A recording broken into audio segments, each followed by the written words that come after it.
Erin Pauls' son Salix is excited to start school at Takhini Elementary next fall. But Pauls knows the Yukon education system has some shortcomings, something she's experienced firsthand. I did struggle.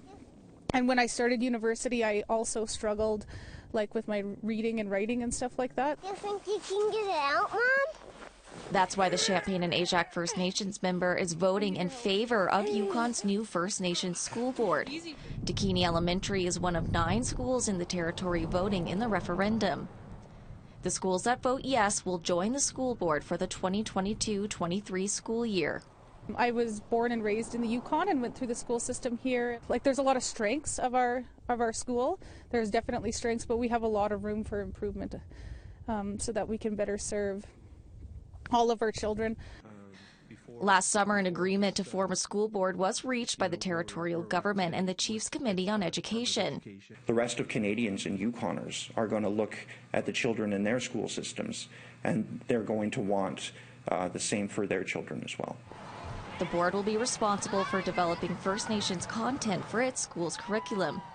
That could eventually include more Indigenous language instruction, learning on the land, and elders in the classroom. It will also have greater control over things like hiring staff and managing funding provided by the Department of Education. The board's ultimate goal is to advance reconciliation and help Indigenous students' educational outcomes, something the territory's education system has a bad track record with.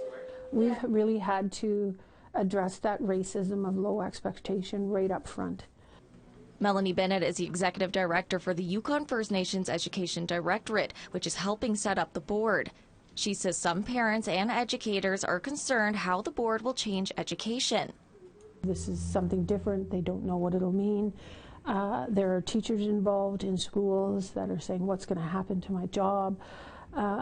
This is utilizing the current existing Education Act, and all those people remain employees. She says ultimately the board will benefit all students. We're trying to build a more than model, and we have the opportunity to have schools that are going to have our children learning in 2 worldviews. That's amazing. Results of the referendums will be released at the end of the month. I need help. Yeah.